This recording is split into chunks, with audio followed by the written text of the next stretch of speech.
Good evening, everyone. Lisa Schmitz here with Do Something Indy. And I mentioned to our guest today that I was going to try to wash my hair and get myself presentable today, but it just did not happen. So you get me in my creative mode. And something interesting that happened today was I had to pick some things up, and this lady at this place where I went to pick some stuff up said, "I love your braids." And I said, "You know what? Since I left corporate America, I've really been able to live my true self." So, note to all of you out there, live your true self regardless of the job or title that you hold. And so, that's my little word of wisdom for you today. So, now, without ado, we have a guest who has tried to enter the political foray in Indianapolis, like my husband and myself have tried to do. And he had a really interesting experience last week with the election board. We were both on the agenda at the election board. So I listened to the video back. And as I heard his presentation, I could not believe it. And I knew we had to have him on. So my husband, the producer, has a great little clip of his part of the election board meeting. So I'm going to introduce to you via that Thomas Griffin, and then afterwards we will have him on as our guest. See, the challenger will go first. So Alex Totten, you go first, and you have 2 minutes. Then we'll move on to Mr. Griffin, and then we'll move back to Mr. Totten. I think once we get through this one, folks in the audience will get a better flow for this. So, Mr. Totten, you may begin. Hey y'all, I'm Alex Totten. I'm a registered voter in Center Township. I'm challenging Mr. Griffin because he does not vote in the requisite number of Democrat primaries. That's 2, in accordance to Indiana state law. And then also did not get permission from the chair of the county if he wanted to go on the ballot. So I don't believe he should be on the ballot. All right, thank you. All right, Mr. Griffin. My name is Thomas Griffin. I'm a former radio announcer at WTLC. I'm not a politician. I used to work at the Center Township Trustee's office. I worked there for 5 years, from 2005 to 2010. I'm a community servant, and I thought that having worked there before, it would be a great opportunity in this election year to run for Center Township Trustee. I've been involved with community, Bottom Line Radio Show, Indiana Black Expo, I was the president, Minorities Hospitality, Hope Team, Foster Grandparent Program, Indy Black Chamber. I worked for the census. I was involved with the homeless program they had at the Indiana Convention Center. And I just thought that this would be a good time to run. So back on September the 2nd of 2020, I reached out to Kate Sweeney Bell to try to find out the particulars that I needed to know in order to run for political office. At that time, she said she was very, very busy, and we did not get a chance to meet. We did not meet until February the 5th of 2021. At that time, she was telling me that I needed to go to slating as opposed to giving me information on what I needed to do to be a viable candidate. Had I known what the gentleman is disputing at that time, I wouldn't have wasted your time. But I did not know, and the person that I thought would give me that information to tell me what I needed to do in order to run, then I would have dealt with it at that time. I've already voted in the election, but I'm not sure if I even voted in the primary. So I'll just be honest, you may be correct. So that's basically it. All I can do is throw myself on the mercy of the court, and you all make a decision. Hi, Thomas. I threw myself on the mercy of the court. You did. So we got a little clip of your bio or your background. Do you want to elaborate? Because I can't imagine anyone more suited for public office than someone like you. Well, it's so funny. Just different people have different personalities. And if you've just grown up as a helper, as a servant, that's just kind of what you do, and that's kind of what you know. In my particular case, when I got my job at the trustee's office, I just thought that there were things I could bring to the table that were kind of lacking. And so I did join Indiana Black Expo because I thought by being involved with the organization, I could bring some positive changes. Did not necessarily work out. I have been involved with a radio show called The Bottom Line. And The Bottom Line was a talk show that we used to have on WTLC AM or AM 1310. Again, talks about community affairs and community programs. I still am on the radio part-time on a Saturday morning show on AM 1310 with a gentleman named Dr. Thomas L. Brown. That show is called Harambe. Again, talking about community issues. I've been involved with an organization called the Foster Grandparent Program. That's run through Community Action of Greater Indianapolis. And what they do is they place seniors in school or educational systems that they can assist with the teachers. So they're like teachers' aides. Minorities in Hospitality is an organization that I'm in. And what they do is they try to work with different hotels, motels, Holiday Inns to try to get people more involved with promoting Black folks in the hospitality industry. There's another group that I'm involved with called the Hope Team. That's run by a lady named Kim Boyd and is helping others prosper economically. And again, it's just community-based organizations that try to help folks be involved or grow their opportunities and possibilities. And that's just the name of a few. Again, I will say I cannot think of a better person more suited for running for office. And just you listing off all of those things, you are living out our mantra of do something, Indy. You are doing something. You are not just talking about things that need to be done. You are getting out there, putting yourself out there and doing something. So tell me what it was that actually inspired you to try to put your name on the ballot. Well, two things real quick. I just thought about when I was at the trustee's office, I was a community liaison. I didn't start off with that job, but that's what I ended up doing after the second year that I worked there. There used to be a program where they would bathe and give haircuts and take care of the homeless. It was an annual event that took place in the convention center every year. I was on that committee that worked on that. And then when the census came through in 2010, I was involved with the census trying to get people to, register to let the community or let the world know who they are, what they are. So once I was, the new trustee came in 2010 and he decided to downsize. So he got rid of some folks, and my name is Thomas Some Folks Griffin. So I was one of the some folks that he got rid of. And at the time I was a little bit upset because I felt that he never talked to me directly to find out what my skill set was or what I could bring to the job. So I was mad for a few years. I might have even been depressed a little bit, and I don't really do depressed. But after about 8 years, he told me that he was not going to run for re-election. And I said, okay, well, that means that seat's going to be open. I'll run. Well, he ran for re-election again. So now it's been almost 12 years since I've been gone from the trustee's office. But this time around, he said he's definitely not running. So it's an open seat because it's very hard to beat an incumbent. So right. I just said, I'll jump in here and see if I can make something happen. Well, good for you. So I don't know that I shared all of my husband and my story with you, but we have felt the same way, like tried to jump in and do something and get involved as opposed to just kind of sitting on the sidelines and complaining about things that need to be fixed. And so you decide to run for office, you put your name out there, and then you ended up at this election board hearing that we just saw the clip of. Right. So let me give you some background on that. Yeah. I decided to run 4 years ago, but because Eugene Akers, who is the current trustee, said he was going to run again, I stepped back because I didn't want to try to compete with an incumbent. But what I did do is I tried to forge a relationship with him to say, okay, since you're running, once you step down, I'm going to put my hat in the ring. I did meet with some individuals and try to start putting my team together, but I did not want to put the cart before the horse. Because I did work there, I saw one of the problems that I have. The mantra for the Center Township Trustee's Office is we don't give handouts, we give hand up. But I'd always see how some of our intake specialists would make it so difficult for a person to get aid and assistance. And sometimes I would even notice that you almost are talking down to people.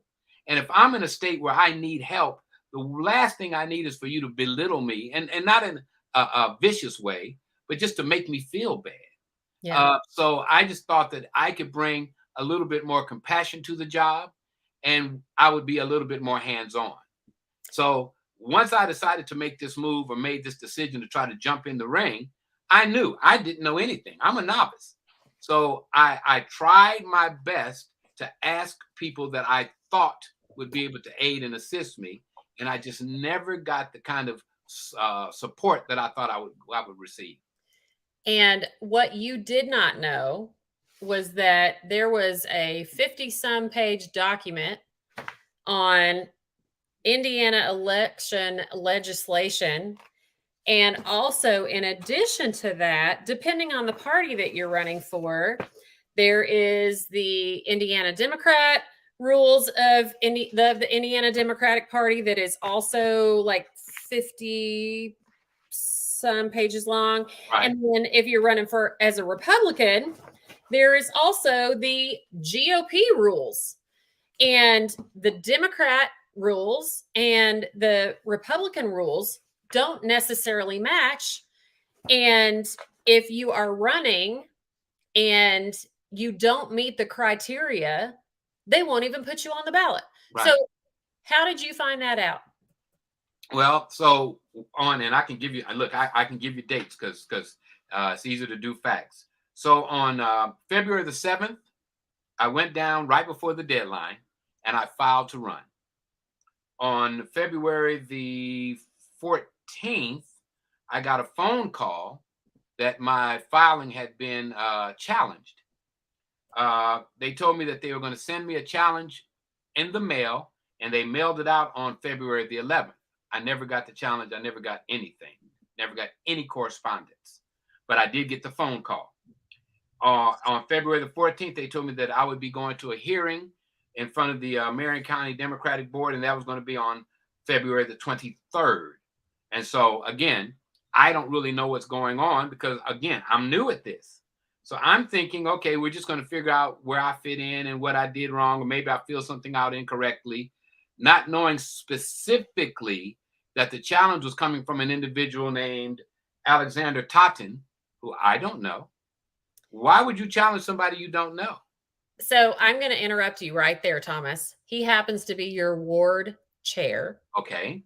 And as a part of the party, that is what they do, is they go and they represent the party to challenge people on the ballot if they feel like they haven't met the criteria. So he was the party patsy, if you will, to go and challenge you at this hearing. That's why you didn't know him, but I actually did some research. He's your ward chair. And so that's one of his roles, is to go and do that. But here's the thing. You didn't know what criteria you weren't meeting before you even signed up for this, right? So tell me what happened even before that, when you did your due diligence to decide to run. So I had been talking about running for years because I knew that the current trustee was an older gentleman and he was probably going to step down at some point or another. So I said, okay, well, let me go and call the Marion County Democratic chair, because that person should know everything I need to know. They can direct me where I need to go. They can tell me who I need to talk to. That's the person I need to talk to. Yeah. So again, making names. Her name is Kate Sweeney Bell, for folks that don't know. And so she's the Marion County Democratic chair. I called her or texted her. I reached out to her on September the 2nd of 2020. So I'm thinking, okay, we might be able to get together. And I believe there was an election coming up, or she just kept telling me she was busy. So she put me off, and then she put me off again, and she put me off a third time. She and I never met until February the 5th of 2021. So that's 6 months that I could have gleaned or garnered some type of information, because the big pamphlet that you just showed with the 52 pages, Yeah. you can't find that anywhere. Yeah. And maybe you found it. I couldn't find it anywhere. Thomas, I only found it because we have been through this for the last 3 years. And now, because of the fact that we have had to do our own homework, like Mila Eldridge told you to do, and we're going to play that clip here in a minute. because we had to figure it out, because there is no one in any of those organizations to help people like you and Yes. people like us. And that's the kind of That's the the rub. yeah, it's a rub, but it's also the call out right now because of the political climate to try to get people involved and people to run and all that that have not been politically motivated before. And if they do and they meet with this type of roadblock, it does nothing to encourage them. It does Right. nothing to help them. Um, so yeah, so give me an idea of how that meeting went. So the gentleman, just to bring you up to speed on that, the gentleman that was going to be my campaign manager went online looking for these documents and never would find them, never did find them. He did find the one that said Democrat that you showed, but that very first one, the 52-page one, he couldn't find it anywhere. Yeah. And so he's like, man, I'm scouring stuff. It's not directing me to anything. So anyway, so she and I, Kate Sweeney Bell and I met, and in our meeting, it was cordial, it was friendly, but the whole essence of that meeting was, I need you to apply to run at slating. Okay, and if anybody knows how the Democrats do the slating, any job that you're trying to get or any political position you're trying to get, if you go to slating, that's when the precinct committee people decide who they want to pick, and they'll be their favorite person, and that person will then be the optimum individual that they have handpicked. The problem with that is twofold. One, in order to get on that, you have to pay the Democratic Party 10% of whatever that job pays. If it's a $50,000 a year job, you pay the Democratic Party $5,000. If by chance you win, then they keep your $5,000 because that means that we helped you out. If by chance you lose, and I don't know this for a fact, don't bring emotions to a fact fight, but my understanding is if by chance you do not get that nomination or that pat on the back, that they keep 25% of what your initial investment was. And so I knew that my strength was not in slating. My strength is being a community involved guy. And so I'm a people person. I would do better dealing with the people. Slating was not going to work for me, but she was adamant that I go to slating in order to get on the ballot. And it just did not make sense whatsoever. So I'm going to interject here. This show is about you, Thomas. But one thing that I didn't share with you, I don't think, I might have touched on it a little bit, was when my husband was trying to run for mayor as an independent a few years back. Mm-hmm. And one of the things that we had to do to be able to try to get him on the ballot was to get signatures on what they call the Can-4 form. And Yes. It looks like this. And so we had to have roughly 6,200 signatures to be able to get him on the ballot. We got over 8,500 signatures, and they struck off enough to keep him off the ballot. And what happened with those that were struck off was, and I have to put my glasses on because I want to read this to you. So the way this form reads is that the instructions to the voter are to put their signature, their printed name, their date of birth, and their residence address at the date they are signing this form. Okay. It says nothing about the address at which they are registered to vote. And with the way that centralized voting is happening now, people think if they live within the same precinct where they originally were registered to vote, they don't necessarily need to change their address because it's the same, right? And so we figured that out about 3/4 of the way through the process when they finally said, oh, well, we also kept getting these back. And so we go back and double check them in the voter app that you can register someone to vote on your phone. You can double check their voter registration. And so we figured it out. And so we kept asking that question from then on, but it wasn't enough to recover what we had already had struck off. Just out of curiosity, how much time and effort did you all put into doing all of that work to get over 8,000 signatures? It was months. Okay, so John, the producer, is not on with us right now. John put a comment in the thing and tell how much you think, because it was a lot. I mean, we went to as many events as we could go to. We knocked on doors.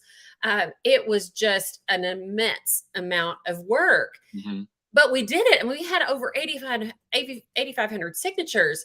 And so to have that many struck on a technicality made us realize that this system is broken. So we actually sued the state of Indiana. We sued the Secretary of State's office and the election board.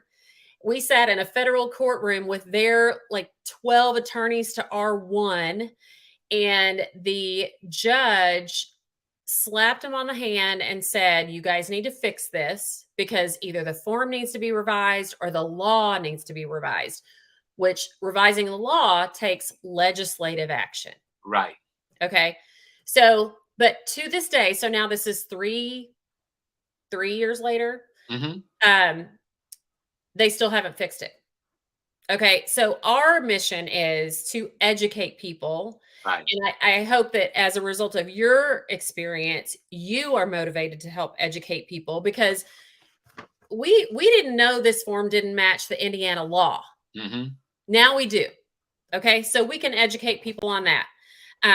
We can also educate people on the fact that these rules for each of the parties state what happened to you and what happened to me in the same hearing, but you were there and I was not because I had meetings all day.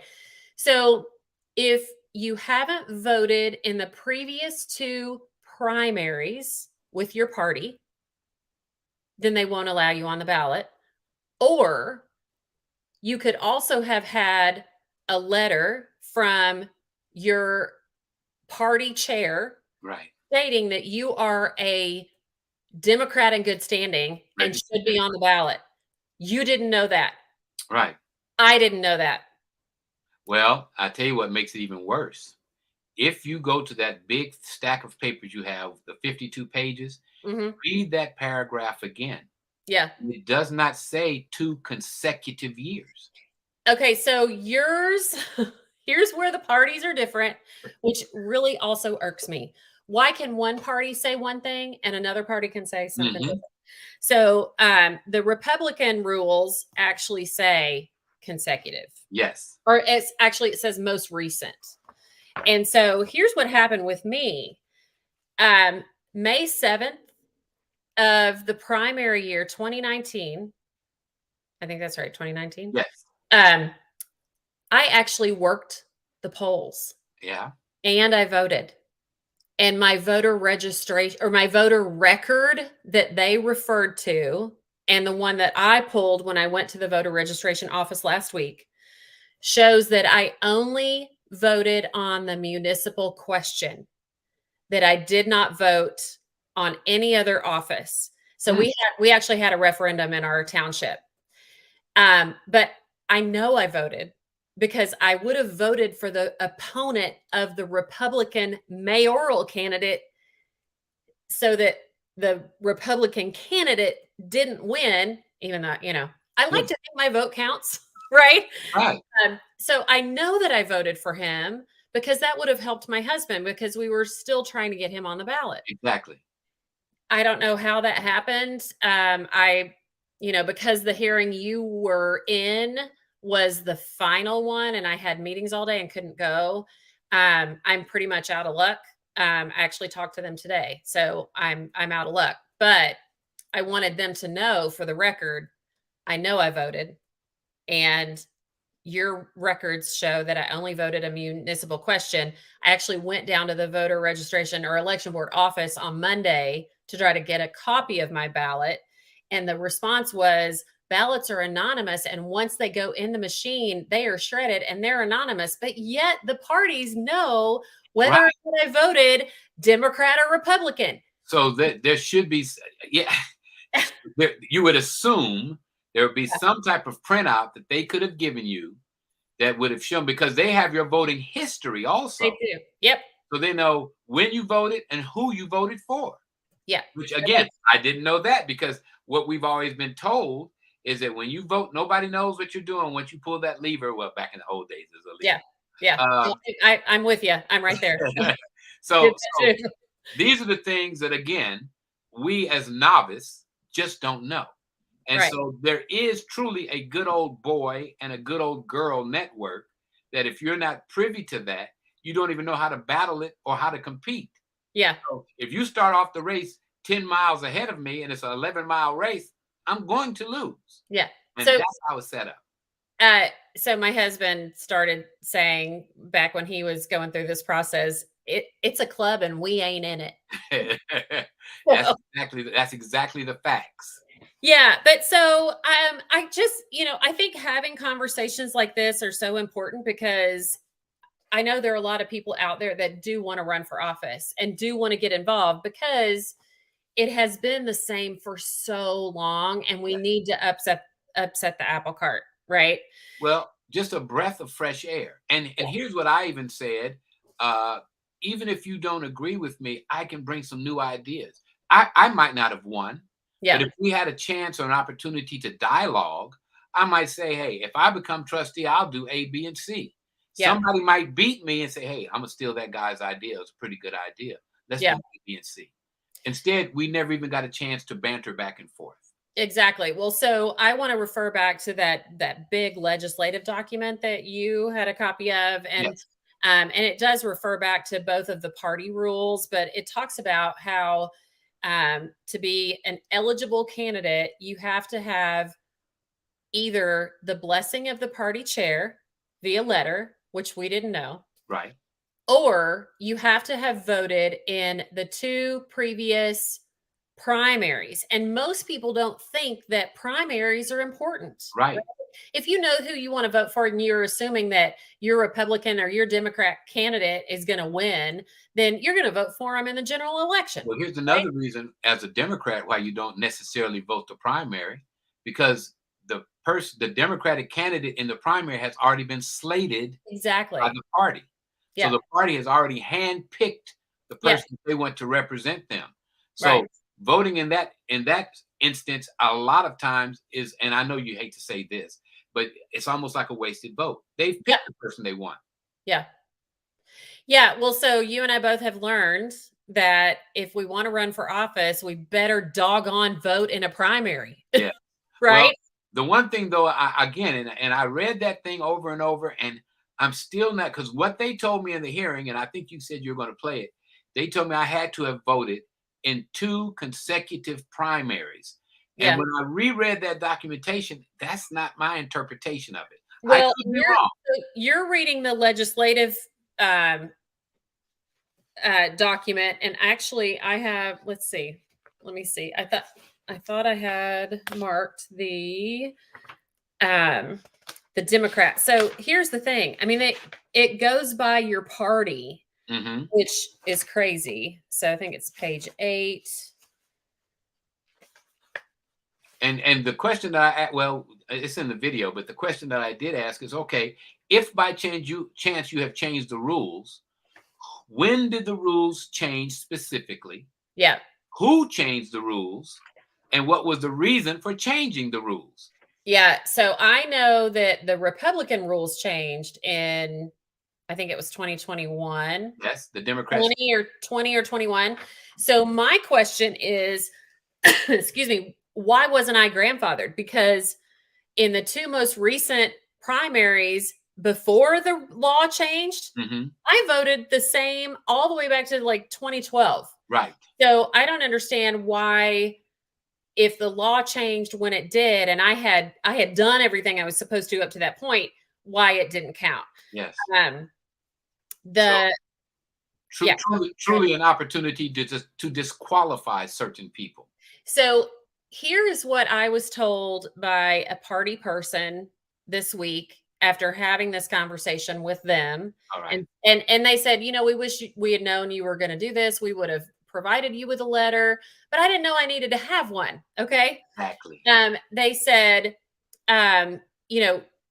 these laws were created to prevent people from flip-flopping. Okay. And deciding, okay, I want to run as a Democrat this time, but I want to run as a Republican the next time. Okay. They're trying to protect their party sovereignty, whatever you want to call it. whatever word. Yes. Exactly.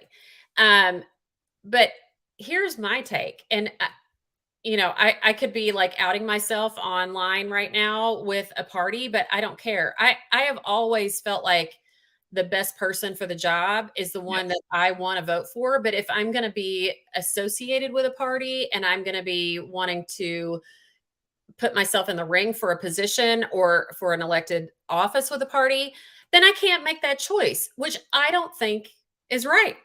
Right. So, and I'll even say, I mean, I voted for Obama because I wanted to see someone like that get in. I wanted to see in my lifetime the first Black president.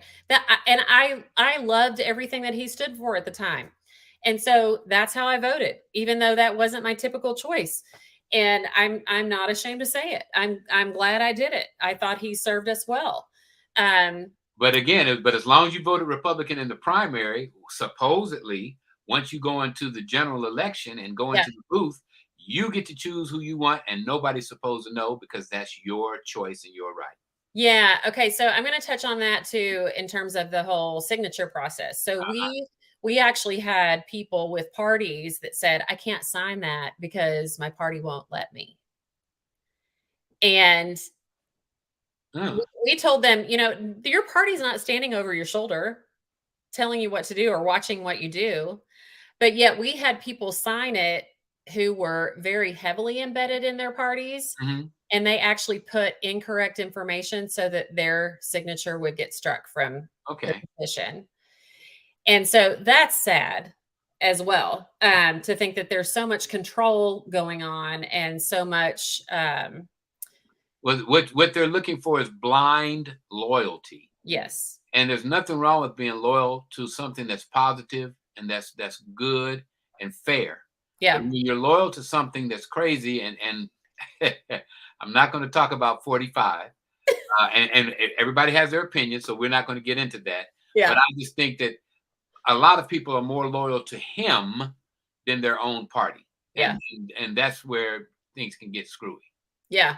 So I want to go to the part of the conversation where you tried to get help and you didn't get any help. And we've talked about, all these rules and these documents that no one will give us access to, and they're so hard to find and all that kind of thing.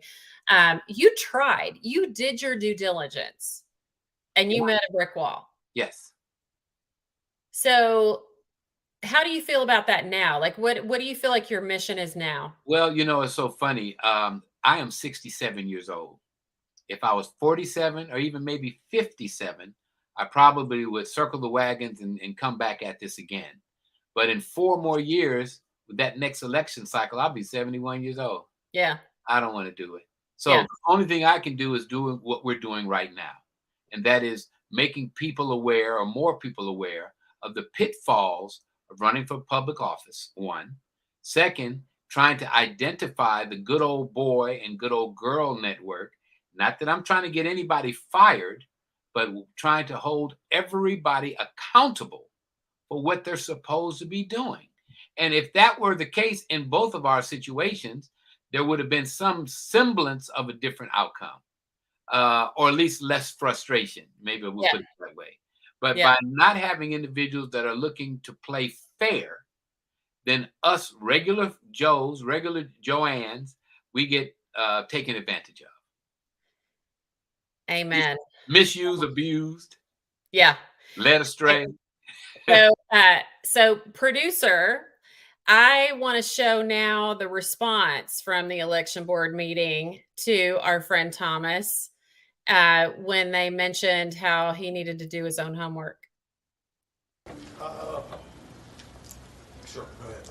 For a novice that's trying to get into the political process, did I do the right thing by reaching out to Kate, or is there some other process I should have gone through in order to garner the information? Sounds like you went through the right process, but it sounds like the law changed even since. And so as a citizen, then how would I know that the law has changed? Right, and Kate, in my opinion, I think that before you file, you know, you're doing your due diligence. I mean, that's the best answer that I have right now. So, you It's on the form. It's on the candidate form that you completed. At this time, there's no more questions from staff or comments. Is there a motion?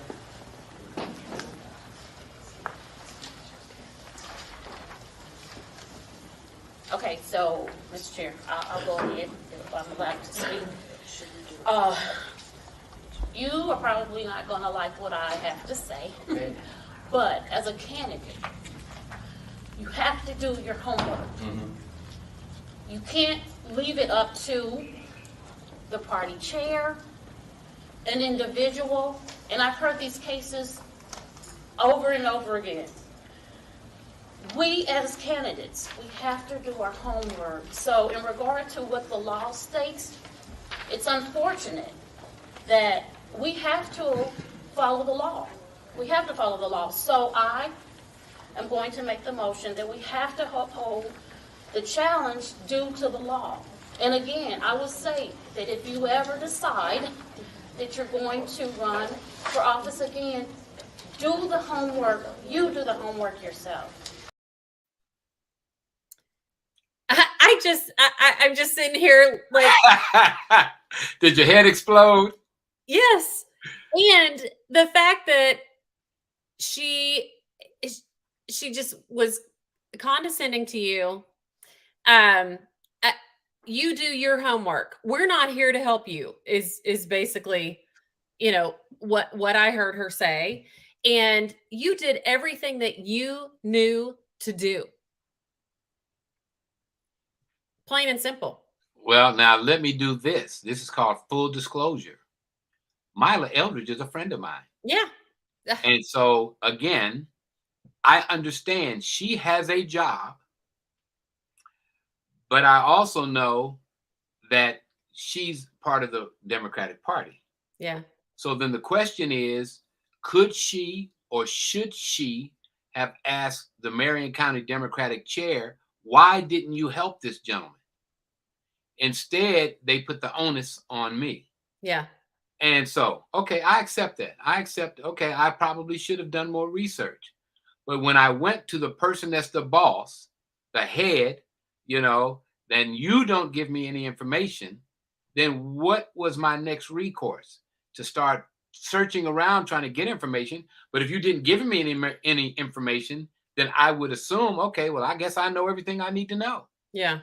Because had the party chair said, Mr. Griffin, there's a lot of stuff you need to know, and you need to do the research. And that could have been said in September of 2020. It could have been they could have sent you the links to the rules that I found on my own and sent you today. Yes. So that kind of stuff. That's the stuff that makes it crazy and or frustrating. Yeah.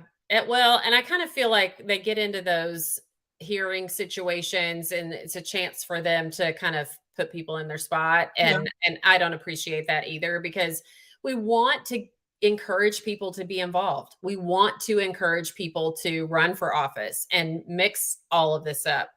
And they are just not doing anything to help that. Well, we do a lot of recycling in the political process. And if you ever really sit back and look at the folks that go from one position to another position to another position, but like I said, it's the same old good old boy and good old girl network. Yep, it is. So I'm going to give a recommendation to anyone that may be watching. So I actually joined the Indiana League of Women Voters today. I've actually gone to a few of their meetings. You can sign up as a male or a female. You don't have to be a female. A lot of women there? Do what? Are there a lot of women there? There are. Okay. I know where you're going with that.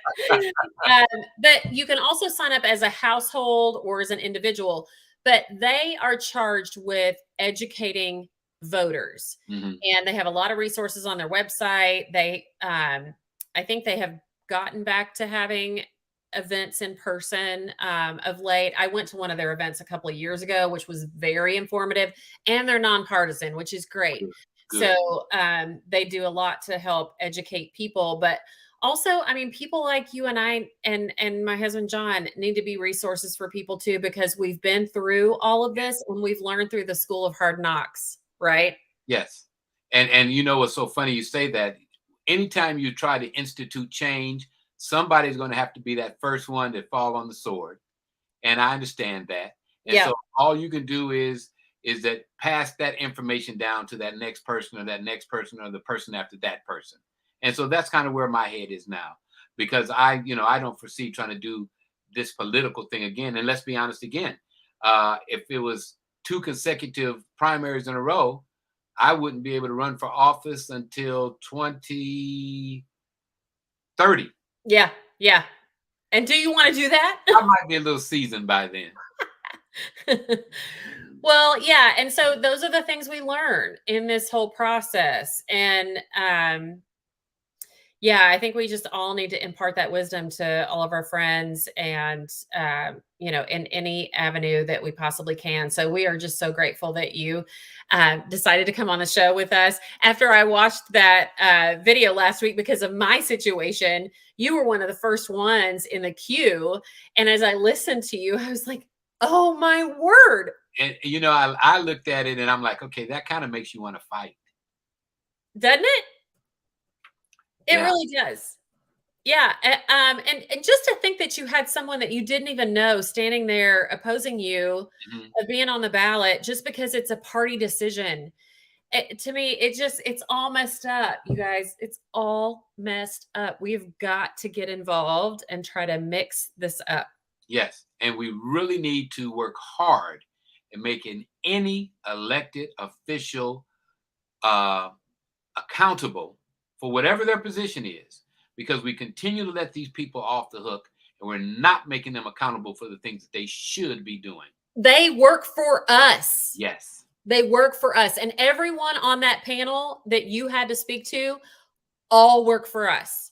Mm-hmm. And so I think that's one of the things that people just don't think about. I think you mentioned that you were a little bit nervous going in front of that group. Who would not be nervous in front of that big group? It's an election board, right? Let me do a do-over. Yeah. But you did a phenomenal job, and you stated the facts, and you did not throw anyone under the bus in the process. You just stated the facts. And like I called them today just to kind of close the loop on my situation, because they had said they were going to call me back and they never did. And the gal was like, well, one of the guys in the office said you came in on Monday and you got your voter record and we assumed everything was fine. And I said, well, I didn't get the results that I was looking for. And you said you would call me back and you didn't. And so that's why I'm calling you back. And so I think holding them accountable in that way to not only doing what they say they're going to do, but also doing the things they're charged with doing in either their elected office or their appointed office or whatever it may be. And speaking up, and like they say, the squeaky wheel gets the grease. And if we don't squeak, it's not going to happen. Well, then I think that you and I are going to, you and your husband will be squeakers from this point going forward. Absolutely. Okay. So I'm going to say to you, I am also a squealer because in April, I will celebrate 15 years of having open heart surgery with a pig valve in my heart. So I'm going wee all the way home every day. And I am not afraid to squeal. Good. Yeah. All right. Thank you so much, Thomas. I so enjoyed this conversation, and please share this with everyone you can think of. I'm going to do the same. And you said now this broadcast, I will be able to get it on YouTube, right? Yes, it'll be on our Do Something Indy YouTube channel. And also we will post links, if our producer, John, has not done so already, to the actual full video of the election board hearing, so that you can hear how everyone fared in that, because we weren't the only ones that had this kind of story. There were some other people on the same day. And it's just a good educational experience to be able to listen to that. And anyone can go to those too. You can sign up for the election board newsletter and they will email you when they have meetings. And we encourage people to go and show up and just sit there and hold them accountable as well. Yes. So that's my charge going forward. Yeah. And so before we go, I have to say though, Thomas, Sparkle Socks. Okay, there's a story there. What's the story? So Sparkle Socks was your DJ name? Yes, Thomas Sparkle Socks Griffin. And Okay, I where grew did that come from? Well, here's the deal. I'll give you a long, short version. Okay. I have two brothers that are professional musicians. So a Saturday night, a Friday night in my house, we got three guys within a 4-year age group that are all trying to get out and get dressed and go to their gigs wherever they are going to be playing. They're playing, I'm playing records, wherever everybody getting dressed and fighting in the bathroom trying to get out. Yeah. You put on a pair of pants and a pair of socks. Well, my brother that's a year behind me, he just wore boots all the time. So he'd get a green sock, a blue sock. He didn't care. He just put on some socks and go. So it got to the point that I was wearing mismatched socks. So way back in the day in Washington Square, there was a store called the Wild Pair. I remember the Wild Pair. The Wild Pair sold platform shoes and they sold socks that had the little sparkly things on them. So I went and said, I tell you what, if I go to the Wild Pair and buy my socks, I'll have socks that I know that are mine. Yeah. So when mama does the laundry, she knows these socks are mine. So I would wear them. And my program director at the time at the radio station said, hey, man, every time I see you, you got on those sparkly socks. And a star was born.